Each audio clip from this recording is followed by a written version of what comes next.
Shalom bien-aimé, j'espère que tu vas bien. Nous proclamons ce jour le psaume 8. C'est un psaume de David.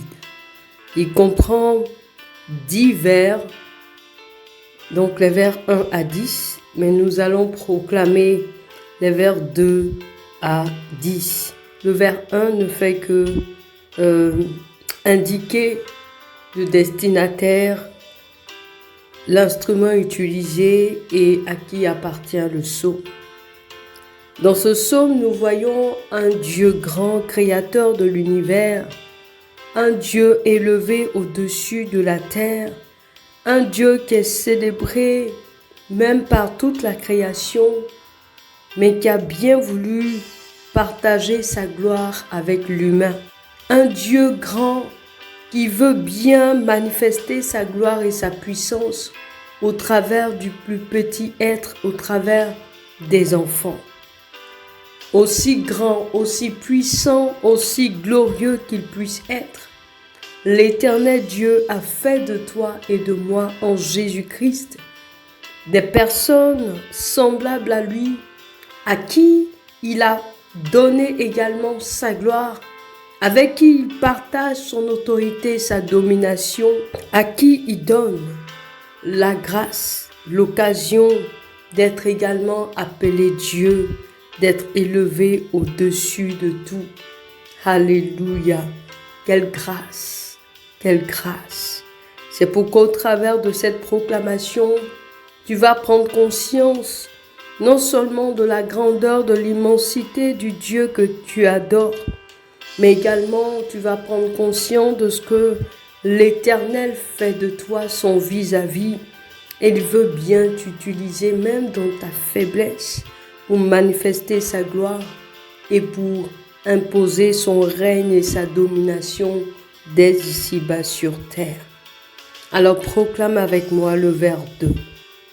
Éternel notre Seigneur, que ton nom est magnifique sur toute la terre. Ta majesté s'élève au-dessus des cieux.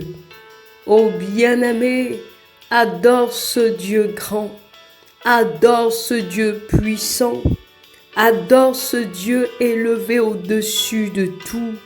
Oh, dis-lui au travers de ce vers 2 du psaume 8, combien son nom est excellent, combien son nom est admirable, combien son nom est glorieux sur toute la terre, combien il est digne d'être élevé, il est digne d'être célébré.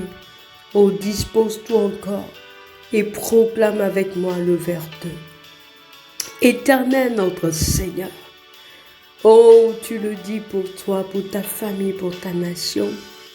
Qu'en le disant, tu le reconnais comme étant non seulement ton Seigneur, mais également celui de ta famille, celui de ta communauté, celui de ta nation. Dis-le, Éternel notre Seigneur, que ton nom est magnifique sur toute la terre. Ta majesté s'élève au-dessus des cieux. Alléluia. Vers 3. Par la bouche des enfants et de ceux qui sont à la mamelle, tu as fondé ta gloire pour confondre tes adversaires, pour imposer silence à l'ennemi et au vindicatif. Oui, l'Éternel se sert de la bouche des enfants, de la bouche même des nouveau-nés, oh, pour révéler sa gloire, pour révéler sa puissance. Oh, notre Dieu nous fait comprendre que ce que nous pensons être faible, ce que nous pensons être minime ou insignifiant, est capable de révéler, de manifester la gloire de Dieu. Lorsque nous voyons des enfants, des nouveau-nés, nous les trouvons si fragiles. Nous pensons souvent que leurs cris dérangent, mais bien au contraire, l'Éternel nous donne de voir dans cette innocence, dans cette faiblesse apparente, la manifestation de sa gloire. Oh bien-aimé, qui est capable de dire avec précision comment la vie est conçue au travers de l'ovule et du spermatozoïde. Comment le corps humain est tissé pendant des mois dans le sein de la mère, qui est capable de dire avec précision comment cette vie est maintenue jusqu'à l'accouchement, jusqu'à la délivrance et même après. Oh, Dieu est mystère et il permet qu'au travers du mystère de la vie, son nom soit glorifié. Toi qui penses être faible, toi qui penses être trop petit pour révéler la gloire de Dieu, rends-toi donc compte que l'Éternel utilise même les nouveau-nés pour manifester sa gloire, pour fonder sa gloire, pour confondre ses adversaires, pour imposer silence à ses ennemis et aux vindicatifs, à ceux qui sont chargés de haine, à ceux qui sont rebelles contre l'Éternel. Oh Seigneur, combien tu es glorieux. Bénis ce Dieu-là qui t'utilise dans ta faiblesse pour glorifier son nom, qui t'utilise tel que tu es dans ton innocence pour révéler sa gloire. Tu vas encore le proclamer. Par la bouche des enfants et de ceux qui sont à la mamelle, tu as fondé ta gloire pour confondre tes adversaires, pour imposer silence à l'ennemi et aux vindicatifs. Vers 4. Quand je contemple les cieux, ouvrage de tes mains, la lune et les étoiles que tu as créées, nous poursuivons vers 5. Qu'est-ce que l'homme pour que tu te souviennes de lui, le Fils de l'homme pour que tu prennes garde à lui? Nous nous rendons compte dans un premier temps que tout a été fait pour le bien-être de l'homme. Et dans un second temps, en contemplant ainsi la création, notamment le ciel, la lune, les étoiles, tous les astres et tout l'univers, nous nous sentons tellement infimes au milieu de toute cette immensité. Nous nous voyons souvent comme, je peux le dire, un grain de poussière. Nous voyons souvent des documentaires de ces voyages dans l'espace et nous voyons que la Terre, la planète Terre n'est qu'une infime partie de la galaxie, de l'univers. Bien-aimé, mais Dieu te connaît, alléluia. Même si l'univers est immense, immensement immense, permets-moi cette tautologie, l'Éternel se soucie de toi. Et c'est pour toi qu'il a accepté de venir sur terre pour livrer sa vie en sacrifice pour toi. Il ne l'a pas fait pour une étoile. Il ne l'a pas fait pour le soleil qui est puissant, qui brûle tout. Il ne l'a pas fait pour la lune. Il ne l'a pas fait pour un lion. Il ne l'a pas fait pour un éléphant. Il ne l'a pas fait pour la planète Mars, mais il l'a fait pour toi, humain, créé à son image et selon sa ressemblance. Quelle que soit la taille que tu peux représenter dans l'univers, aie conscience ce jour que l'Éternel a soin de toi, que l'Éternel prend garde à toi. Aie conscience ce jour qu'il a créé toutes choses bonnes pour ta gloire, pour ton bien-être, qu'il a pour toi des projets de paix, non de malheur, pour t'assurer un avenir et de l'espérance. Oui, bien-aimé, ton Dieu te veut du bien et il se soucie de toi. Il se soucie de toi. Alléluia. Tu vas proclamer les vers 4 à 5. Tu vas encore le proclamer avec moi. Quand je contemple les cieux, l'ouvrage de tes mains, la lune et les étoiles que tu as créées, qu'est-ce que l'homme pour que tu te souviennes de lui et le Fils de l'homme pour que tu prennes garde à lui? Dis-le, qui suis-je pour que tu te souviennes de moi, Seigneur? Qui suis-je pour que tu prennes garde à moi? Alléluia. Tu vas le dire pour ta famille.